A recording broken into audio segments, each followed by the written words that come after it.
इमाम साहब ये आपकी तनख्वाह और ईद का सूट। चौधरी साहब ये तनख्वाह तो मैं रख लेता हूँ, लेकिन ये सूट मुझे इस दफ़ा नहीं चाहिए। इमाम साहब खैरियत तो है जो आप सूट नहीं ले रहे, या आपकी मुझसे कुछ नाराज़गी चल रही है? नहीं चौधरी साहब, ऐसी कोई बात नहीं है, बस मुझे वैसे ही इस दफ़ा सूट नहीं चाहिए। ठीक है इमाम साहब, मर्जी है आपकी।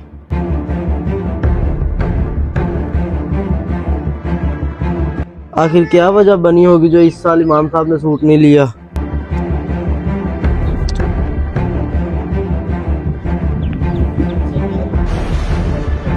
अरे चौधरी साहब आप, और ये सूट लेकर आप कहाँ जा रहे हो? काफी मायूस भी नजर आ रहे हो। अरे हारून, इमाम साहब के लिए तनख्वाह और सूट लेके गया था। उन्होंने तनख्वाह तो ले ली है, लेकिन सूट लेने से इनकार कर दिया। ये क्या बात हुई? जो सब कोई तो वजह ठहरी होगी जो उन्होंने सूट नहीं लिया। आप ही इमाम साहब के दोस्त हैं, आप ही उन्हें से पूछ के बता दें कि क्या वजह बनी जो उन्होंने सूट नहीं लिया, और ऐसे करें ये सूट भी उन्हें दे देना। ठीक है चौधरी साहब।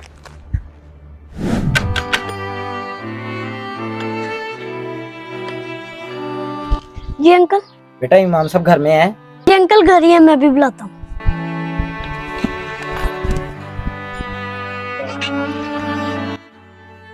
जी हारून भाई, खैरियत से आना हुआ? इमाम साहब खैरियत है जो अब की बार आपने सूट नहीं लिया। हारून भाई, पिछली दफ़ा भी मुझे 28 रमज़ान को सूट मिला था, लेकिन जब मैं दर्जी के पास सूट देने गया तो ये सूट सीना और मेरा नाप ले लें। हाफिज साहब, मेरे पास हाफिज साहब ईद का रश है और माजरत के साथ मेरे पास टाइम नहीं है जी। ठीक है जी, ईद के बाद ही सिलाई हो सकता है, अब नहीं होगा। चलो शुक्रिया भाईजान। चलो ठीक हो।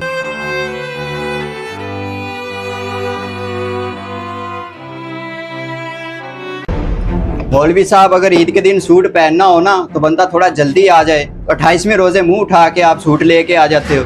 भाई साहब, असल में मैं इमाम मस्जिद हूँ और मुझे 28वें रमज़ान को ही सूट मिलता है। मेहरबानी करें, मुझे ये सूट सी दें। तुम इमाम मस्जिद हो या प्रोफेसर, हमें कोई फर्क नहीं पड़ता। लिहाजा हमारे पास टाइम नहीं, आप अपना सूट लें और किसी और के पास ले जाएं। अब आप ही बताएं कि जब मैंने सूट सिलवाना ही ईद के बाद है तो फिर मुझे इस सूट का क्या फ़ायदा। इसीलिए मैंने ये सूट लेने से इनकार कर दिया, ताकि कमेटी वालों का मुझ पर एहसान तो ना हो। इमाम साहब मैं आपकी बात समझ गया। चले अब की बार ऐसा करें, ये आप सूट रखें। मेरी पहचान में एक दर्जी है, उससे मैं आपका ये सूट सिलवा दूंगा, और आइंदा से हम इस बात का ख्याल रखेंगे कि रमज़ान मुबारक के शुरू होते ही आपको सूट दे दिए जाए, ताकि आप ईद पर पहन सकें। चलें ठीक है हारून भाई, बहुत शुक्रिया। नहीं, आप इस तरह करें, आए मेरे साथ चलें, अभी इसका नाप देते हैं ताकि ये आप ईद पर पहन सकें। ठीक है। आए। हमें इस रिवाज को तब्दील करना होगा और हमें चाहिए कि हम इमाम साहिब को कपड़े या तो रमज़ान मुबारक के शुरू में ले दें या 10 रोज़ों से पहले पहले दे दें।